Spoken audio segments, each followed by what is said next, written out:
When the radar said safe, the dogs said run. Hello.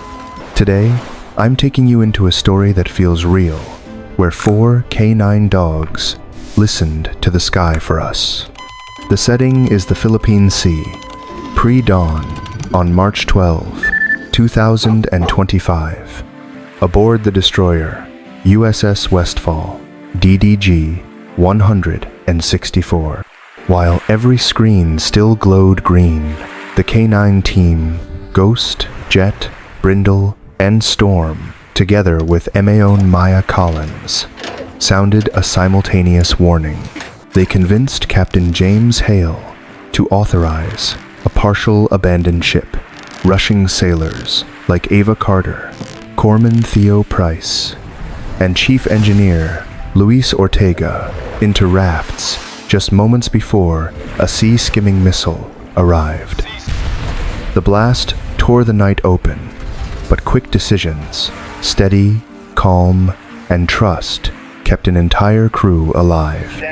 What followed were rescue, investigation, and a simple, aching line about 4 soldiers without rank. I'll tell you the whole journey, every breath, every moment. We had to choose between the screen and the heart, so you'll see why, on some nights, loyalty is what measures survival. Chapter 1. The Night That Heard the Sky. When the radar said safe, the dogs said run. Some warnings never hit a screen. They hit your ribs. Philippine Sea, 1758, N132 11A. March 12, 2025, local. I am Maoni Maya Collins, Navy Master-at-Arms and K-9 handler aboard the USS Westfall. My squad is 4 Belgian Malinois with names that read like call signs: Ghost, Jet, Brindle, Storm. We pull watch, walk the decks, sit in the quiet places where ships breathe, and we listen for what people miss. That night, the bridge glowed green and calm. Sea State 2, east wind at 8 knots. The AN Spy 6 looked like a flat lake. The ESM was quiet, and the ship's hum made a steady, sleepy song. I was doing what I always do at this hour, tugging at safety lines, palming the cold metal of a raft locker, running my fingers over a latch just to feel it click. Ghost stopped dead. Not a food stop, not a curious stop. He planted himself like a pier post, ears knifing the dark, eyes fixed off the starboard bow. Jet's head came up as if the air had turned to wire. Brindle lifted one paw and tapped the raft locker lid once, hard. Storm flattened his chest to the deck with his nose pressed to steel like he was trying to hear the ship's bones. I didn't hear anything, just a big, heavy quiet that made me feel the pulse in my neck. I set my palm on the deck. Something thin as thread brushed up through the metal into my wrist, too soft to call a vibration, too sharp to ignore, a feeling with no name. The dogs were giving it a name with their whole bodies. I hit the net. My voice sounded steady. My heartbeat did not. Bridge K-9 with a behavior alert. Go ahead, Collins, said Captain James Hale, even as if he'd heard 1,000 reports just like this, and none of them mattered more than coffee. 4 dogs reacting at the same moment. Ghost fixed on northeast horizon. Brindle indicating raft access. Storm chest down listening. Jet reacting to a change in the air. No sound or light yet, sir. But their instincts are clear. A short silence. Somewhere metal ticked. Salt pressed up the back of my throat. Bridge copies. Hold position and observe. Radar is clean. Ghost did not hold. He shouldered my thigh toward the starboard raft station, then backed off to show me the way. Jet yanked a life jacket out of the rack and jammed it into BM-3 Ava Carter's hands, like this wasn't optional. "This is not a drill, Carter," I said, eyes still on the dark. She looked at Jet, then at me, and slipped her arms through the vest. People who've trusted once trust faster the second time. I yanked our old K-9 bay alarm, a chipped bell with a smoker's voice. Not the big siren, not yet. That bell is like a neighbor banging on your door at midnight. You don't love it. You answer it. Doors popped, boots thudded, faces came out in the green light, with that half-annoyed, half-awake look of a night crew. "Drill?" asked HM2 Theo Price, hand already on his med bag. "No. Trust the dogs," I said. 4 sets of eyes burned back at us. 4 bodies already at work. Brindle reared up and knocked the latchbox again. I spun the key. The lid banged. Storm darted through a watertight door toward the machinery space, and I followed. Chief Engineer Luis Ortega sat glued to his panel, eyes red and faithful to a forest of gauges. "Chief, topside, vest on. Now, we don't have the word to abandon, Emaon." Storm closed his teeth on Ortega's sleeve and pulled. The chief stared at the dog, then at me, then nodded once. "All right, I'm going." On the way up, we met Captain Hale moving quick down a narrow passage, jacket open, face clean of extra expression. He paused 1 beat in front of Ghost. 2 looks met over less than a step of space. "Status, sir." Every screen is calm. Every dog says otherwise. "I recommend we elevate readiness and prep the starboard rafts." He didn't argue. He didn't change my words. His eyes went to the sea. Then he spoke loud enough for both watch sections. "Set material condition. Quietly prep 2 starboard rafts. No general alarm. Make it fast and make it silent." Aye. Carter's key turned the next lock. Brindle stood pressed to her knee, focused even harder than we were. The world got slow enough for me to see details, and fast enough that fear didn't have a place to sit. I pulled a pin and kicked a canister to the rail. 1 shove, a soft thump. The raft blossomed and hissed cold breath into my face. Jet hopped to the edge and bit the painter, holding it straight. Carter tied a clean loop like a pro. Price did a dizzying dance of counting vests and lights and knives. Ortega shoved a tiny emergency beacon into my pocket. "In case we lose power, Emaone." Ghost held the high ground, eyes on a piece of ocean that didn't have a name. He was still listening, but not with ears, with whatever lives in bones. I set my hand on his neck and felt a slow, drum-steady heart. He nuzzled my wrist. Now, I keyed the net again. K-9 recommends partial abandon ship, starboard. There are sentences you say once, and they sign your name on a line you can't take back. That was one. Captain Hale didn't leave us out there long. Authorized. Partial abandon starboard. Priority to injured, weak swimmers, and support crew. Quiet execution. The last 2 words came slower. Quiet execution. Because sometimes noise is an invitation you do not want to send. Price, you're with the first raft weak swimmers and anyone shaky from cold. Jet goes with you. Copy. Jet heard his name and shifted to Price's side, like a friend who knows when to pull you out of a party. Carter, you're with Brindle on Raft 2. Storm, with me. Copy. The wind slid a fingertip down the water and left a track you could almost see. The black sky seemed to get thicker. A young sailor's hands shook on a vest buckle. Storm walked a small circle and bumped his nose into the kid's wrist. Still here. Still with you. Finish the buckle.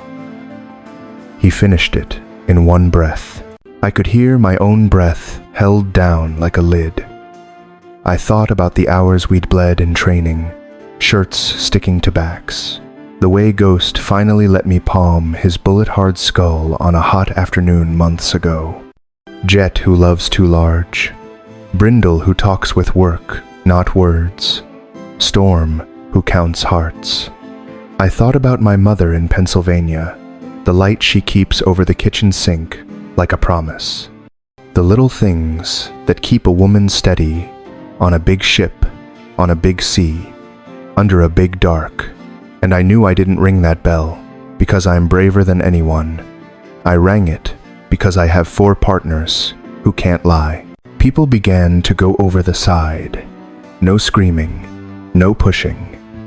Hands on shoulders were quiet apologies and permissions. I straddled the starboard rail and looked down at the new black circle breathing on the water. Jet arched his neck and corrected the line like a tugboat in fur. Brindle muscled the second canister clean with one solid shove. Carter turned a snarl of rope into neat circles. Storm lived between 2 clusters of bodies, counting, recounting, a silent thread holding everyone together. Ghost marked his station like a compass point, barely shifting when feet pounded past. I borrowed his posture to keep my own calm, one fixed look and one even breath.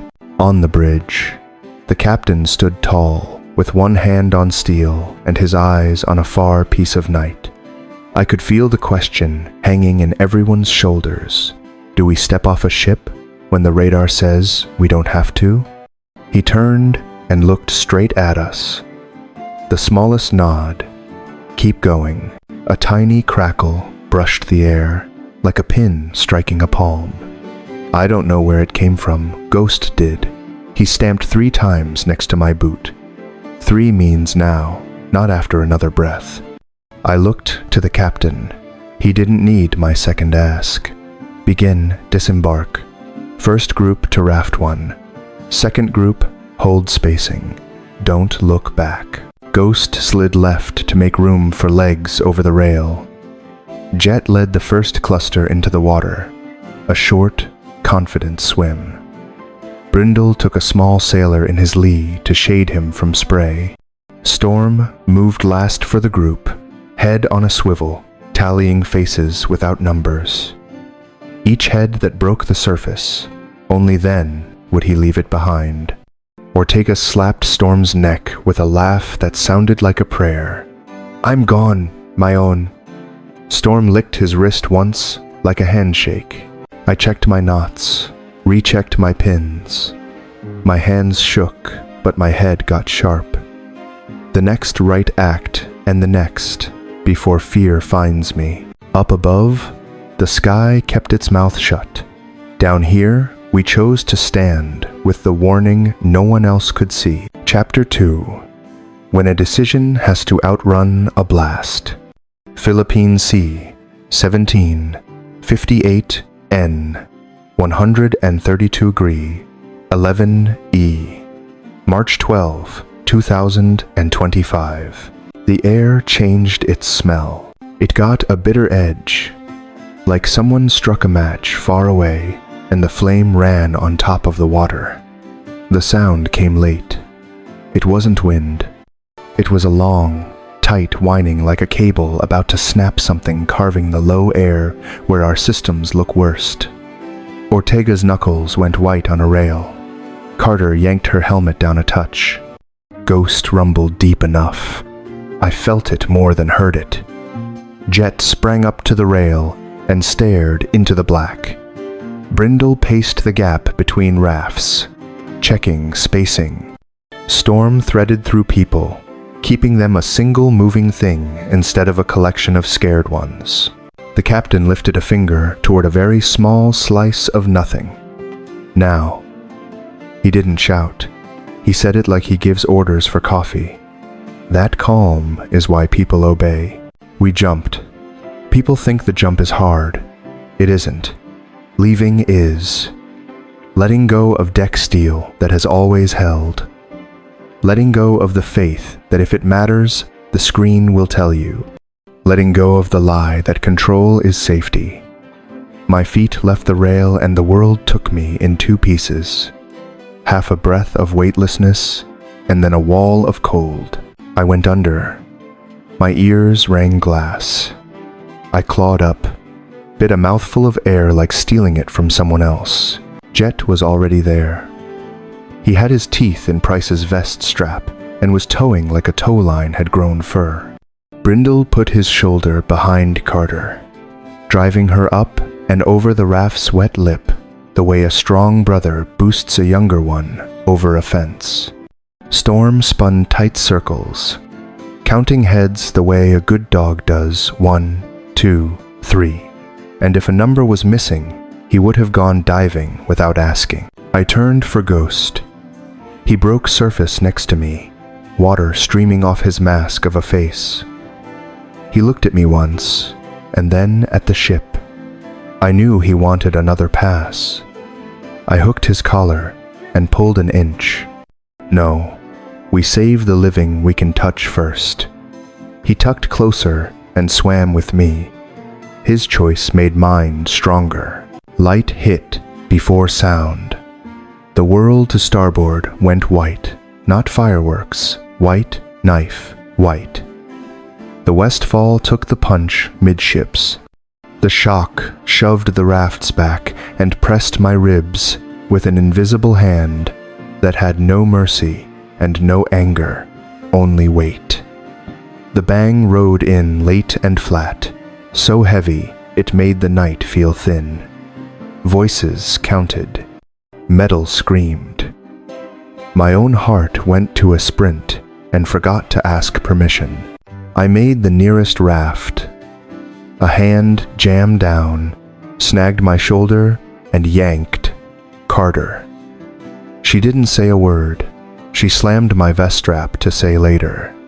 Price straddled the tube, scanning faces and hands, looking for white lips, trembling fingers, broken skin, eyes that bounce too fast. Ortega shoved a penlight at me. Let me see. Keep them tight to the raft.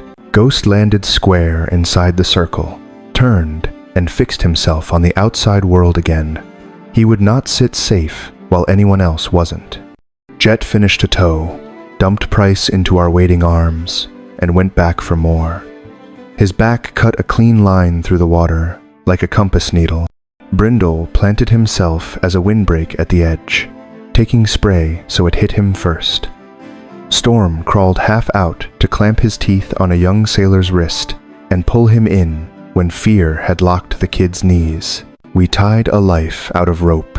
Jet ferried a line, raft to raft, then another, then a fourth. In the black, our little city gathered itself into a trembling, stubborn thing. Fire from Westfall painted the water a bruised red. I didn't look long. If I stared, I knew I'd see ghosts where there weren't any. I counted. I asked names. I spoke names back so people remembered themselves. People who remember themselves live. The captain came over the tube on the last haul. He sat back on his heels, looked at the dogs first, then me. He took a breath like he'd run a hill. If we had trusted the board instead of your pack, we would be on that deck, he said. He did not look at the ship. He looked at Ghost. For the first time all night, Ghost's ears eased a little. The wind shifted once more and let go of its anger. We started doing human things after survival things. Price gave everyone one small drink. Ortega tapped knees and knuckles, testing reflexes. Carter tied back a woman's hair so it would stop slapping her eyes. I fixed a crooked vest buckle for a kid whose hands shook and covered his hand with mine until my warmth dragged the cold out of him. Storm kept circling, touching a nose to every wrist the way a doctor checks pulses. And after each touch, he looked up for my eyes. I nodded every time. He kept going. A voice on the net called itself Angel 07 and said 20 miles out. 20 night miles can be short to a person sitting at a kitchen table and long to a person wet and shivering. So I told a story, not loud, close, simple words. I told how Ghost once slipped out of his kennel and ran wild around the training yard because I praised him too big, and how he circled back and lay down in exactly the right spot like he'd never left. People laughed. The laugh lifted a little warmth out of the water. Brindle parked his hip against Carter. She poked his shoulder and said, "You don't talk much, do you?" He didn't know the words, but he knew the warmth. He shut his eyes and sighed the way only dogs do. Jet climbed the raft tube with half his body still in the sea, looking ready for another run if anyone lifted a finger. Ghost sat next to me, but half of him was still on the Westfall. I knew it because his ears hadn't fully given up yet. A person lowers a gun after the target falls. A dog lowers his ears after the sky goes quiet. Angel 07 came in low and black. Then there was light, and then there was wind, and the rotor wash made the ocean grow goosebumps. I spun the little beacon. The winch cable sang, 1 up, then 2. We went in small groups. You never want to break a circle like this, but speed is kindness when cold is taking bites. I hooked a strap around a sailor whose teeth were rattling too hard to talk. Storm let him wrap both arms around his neck while we waited. "You're done," I said into his ear. "We're going home." Then it was our 4. I got the crew chief's eyes and pointed. He nodded.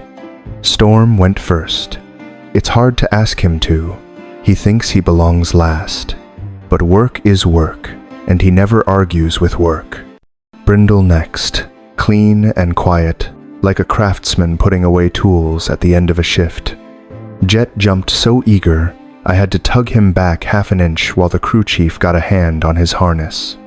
The crew chief laughed in spite of himself and scratched Jet between the eyes. Ghost put a paw on the cable, stopped, and looked out at the burning black where our ship bled light. For the first time all night, his ears lowered.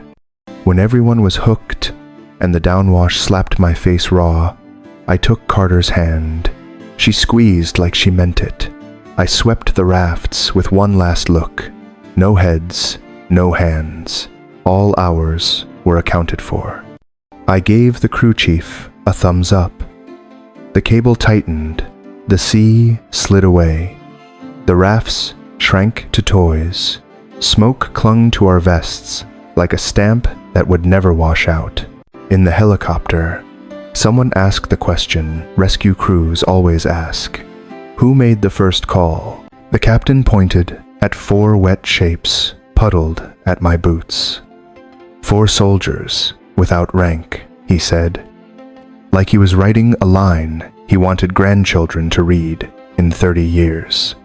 That there was a night like this, on a sea like this, when people chose to believe 4 hearts that don't know how to lie. We turned west. Stars cut back through like they'd never gone anywhere. Ghost exhaled a real breath for the first time since that old bell rang. I set my palm on his back. The feeling didn't need words. One very simple, very sailor thought filled my head. We still have each other. Chapter 3. What the Water Left Behind. Naval Base Guam, Apra Harbor. The pier smelled like diesel and coffee and second chances. We rolled out under a sky too blue to have held what the night held. Warm hands met cold ones. Wool blankets turned us into a tribe of moving burritos. Someone pressed a hard, sweet cookie into my palm, and I almost cried from how ordinary it tasted. "Eyes on me. Breathe with me," Price said, kneeling in front of a sailor with 1,000 miles in his stare. He counted slow and made his voice a soft ledge to climb back onto. Ortega's laugh came back loud and rude, like it hadn't been chased out of him by shock, and that sound stitched a few of us together. Carter kept doing small things that mean everything. Adjusting a strap, braiding hair out of someone's eyes, holding a cup so hands that shook didn't have to spill. My fore shook too, not from fear, from the body's way of emptying adrenaline. Jet's teeth chattered like tiny castanets. I wrapped him in a blanket he tried to shred with happiness. Brindle leaned all his weight into my shin, and it steadied us both. Storm lay with his nose on Price's boot, and his eyes on me, asking what's next without moving a muscle. Ghost sat a little off to the side, as if he was making room for a piece of the night to sit there too. His ears were easy again, but his eyes were still full. A petty officer walked over with a clipboard, like the Navy itself. Name, rate. I gave both.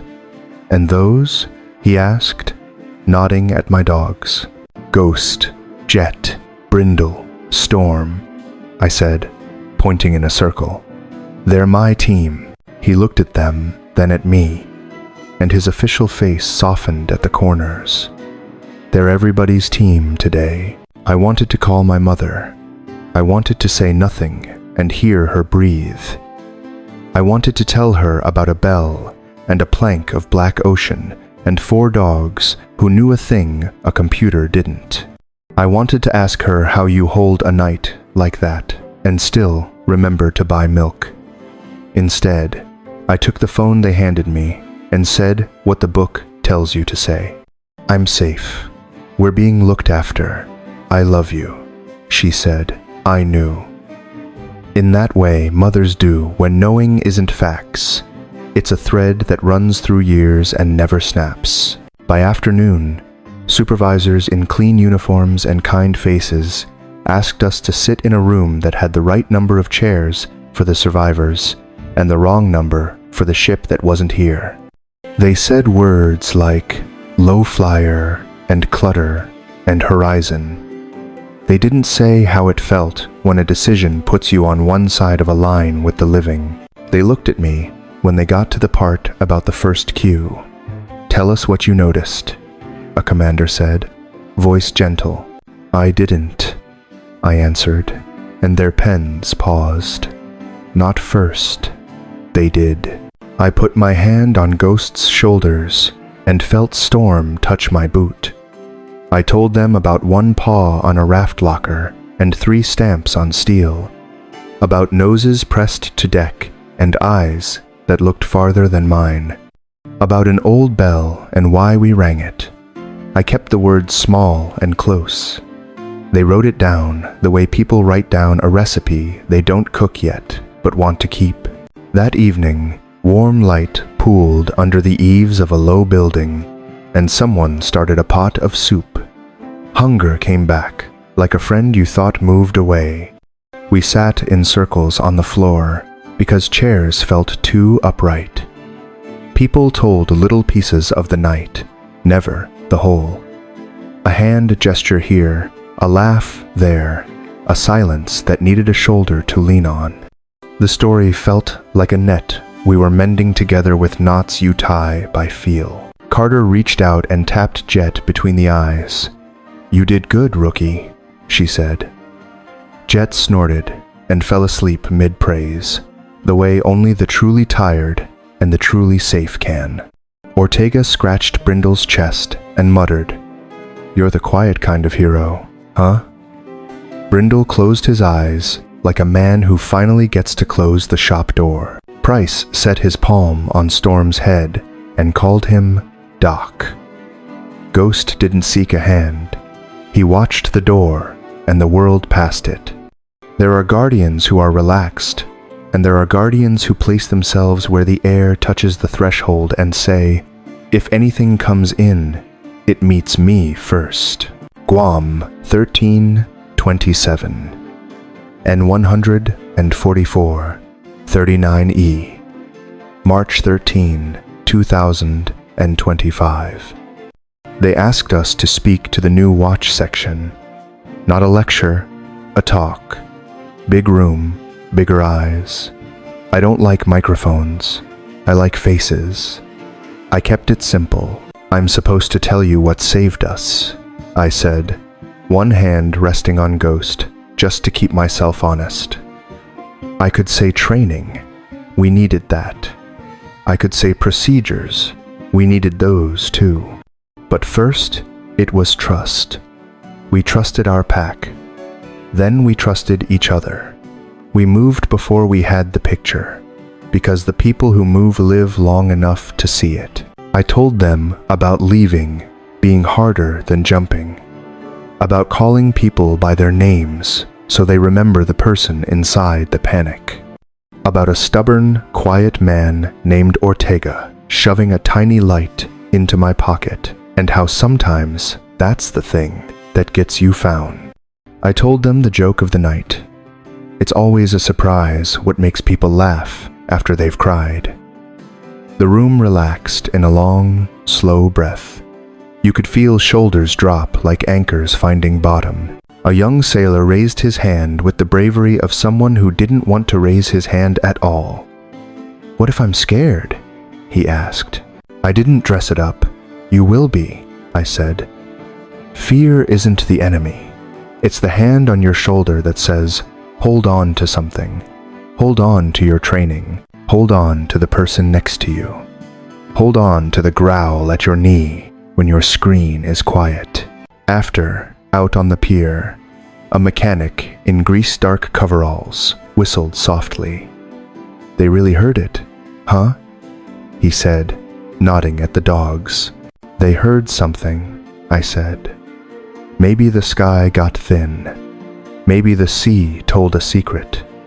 Maybe they just believed the feeling faster than we do." That afternoon, I took the pack to a grassy strip behind the clinic.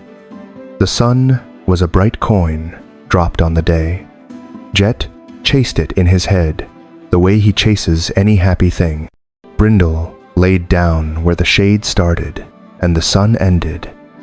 Storm worked the perimeter, nose to the ground, writing his own report in a language I'll never read. Ghost stood with his face turned to the wind. After a long minute, he stepped into the shade and leaned his weight against my leg. That was his way of telling me that the ocean could hold its own memories without him helping. Messages started to come in from people whose names I didn't know. A cook at sea who said he turned the old bell on his deck into a joke for drills and now he knows better. A mother who said her kid never believed in dogs until she heard this story. A student who wrote that courage sounded like 3 stamps on steel and asked if she could borrow that sound for a bad day. I answered the ones I could, and for the ones I couldn't, I set my hand on Ghost and hoped he could carry them without knowing it. We slept in short shifts. Dreams were loud. Morning made them small again. We learned to drink water like medicine and to laugh before coffee, because some days you need the laugh first. We checked on each other with simple questions that mean more than big ones. Did you eat? Did you sit down? Do you want to walk? Nothing fancy, everything real. A week later, someone from public affairs asked if the dogs could stand for a photograph. "They can sit," I said, and for the first time, I heard my own joke land in my ears. We lined up on a strip of tarmac that smelled like jet fuel and rubber. The photographer asked me to stand in the middle, and I shook my head. "Put us in a line," I said. "Better yet, let them stand where they want to." Ghost took the outside left where the wind came in. Jet took the middle because he loves the middle. Brindle sat where his shoulder touched Carter's boot. Storm placed himself 1 step forward and one to the right, where he could see everyone. The picture looked less like a pose and more like a plan. In the quiet after the camera, the captain came by with a small box and a big feeling hiding behind a smaller one. "Nothing we pin on their collars would be right," he said. "So consider this a promise instead of a medal. We'll write the procedures, we'll fund the training, we'll tell the story, and the next person who hears a bell like yours will believe it sooner." He looked older and younger at the same time, the way people do when they carry a night on their backs and set it down carefully. Guam 1327, N 14439, E March 19, 2025. We stood on the pier before sunrise. The water had a memory for light, even when the sky didn't. I said all the ordinary things people say to each other when they have to go different directions. "See you soon," "Take care of your feet," "Send a picture of your dumb breakfast." We loaded into a bird for Pearl. Ghost tucked his head under my palm for the takeoff and left it there longer than usual. I left mine there too. Chapter 4. The Report and the Collars. Pearl Harbor, Naval Shipyard, 21 Mineo, N 157 degrees, 56, W March 26, 2025. Local. The boardroom was colder than the Pacific. A long table, paper cups, a row of faces trying to be firm and kind at the same time. They asked us to start wherever the story started for us. For me, it was a paw on a locker and 3 stamps on steel. We walked them through it. They used words that fit in margins. We used words that fit in mouths tired from salt. We didn't argue. We just laid one thing next to another until they saw the picture we had lived inside. In the end, their printed paragraph was clean. Adversary employed a sea-skimming missile below our radar horizon. Initial cueing delayed by surface effects. Then, down where readers get quiet, there was one more line. Recommend commendation for K-9 Team Ghost, Jet, Brindle, Storm, and M.A. Owen Collins for decisive action and life-saving leadership. The captain spoke his piece last, not because he needed the last word, but because he had given so many first ones. "Ma'am, gentlemen," he said, and his voice filled the space without straining. "I signed the order to move people to the rafts, but I signed it because my handler believed her dogs.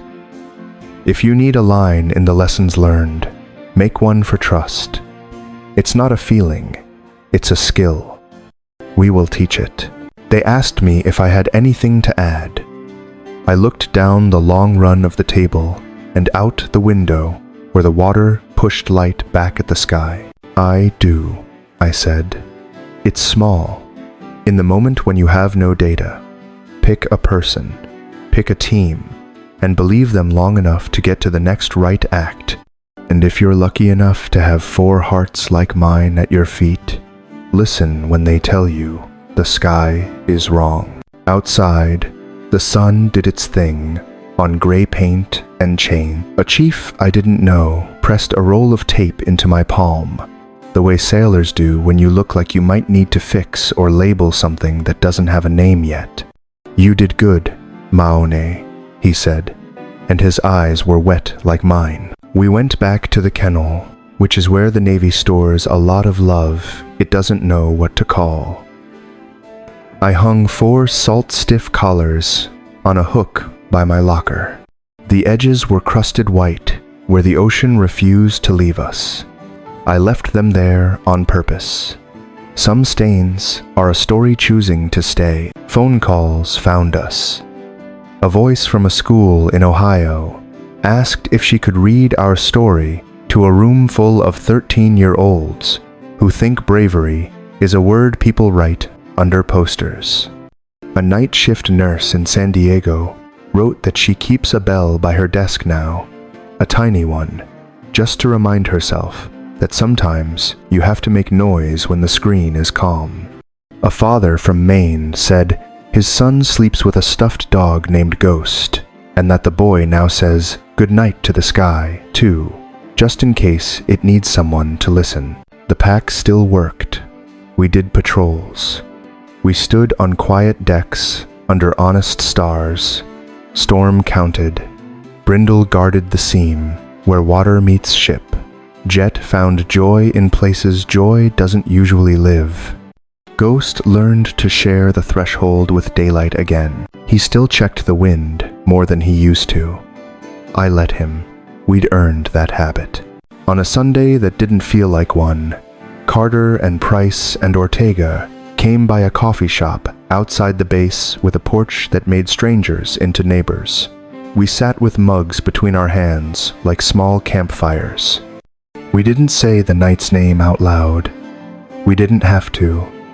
It was the fourth chair at our table, and that was all right.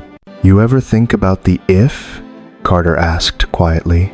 Every day, Ortega said, and stirred his cup like he was steering something small and important. Price smiled, a tired smile. I try not to, and then I do. But I changed the if we hadn't trained, if we hadn't believed, if Ghost had been asleep. Ghost flicked an ear at his name and laid his head on my knee. Ifs can cut you, I said, but sometimes they can bless you, too. Later, on the pier, a young sailor I didn't recognize stopped me. He wore the look of someone who had something to say and wasn't sure if he should say it.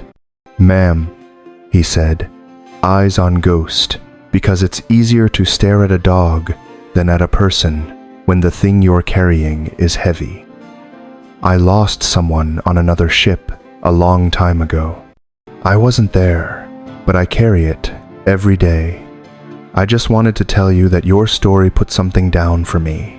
It didn't take it away. It just set it down next to me, instead of on top of me. I thanked him. He thanked Ghost. Ghost wagged once like a salutation. We went on. Pearl Harbor, 21:21. N 157 degrees, 56. W April 1, 2025. The sky went orange, then the color of a bruise that's almost gone. I stood by the water with 4 silhouettes, and the kind of quiet that holds, not the kind that hides. If you asked me what we learned, I'd say it plain. Screens keep you safe until they don't. Numbers give you certainty until something low and mean slips under the line you draw for comfort. Courage isn't noise. It's a bell rung by a hand that shakes. Leadership isn't a shout. It's a calm now when people need a rail to grab. Trust isn't a feeling you hope shows up. It's a skill you train on good days so it saves you on bad nights. And dogs? Dogs are the growl at your knee that says, "Believe me long enough to move." Technology can measure distance. Only trust measures survival.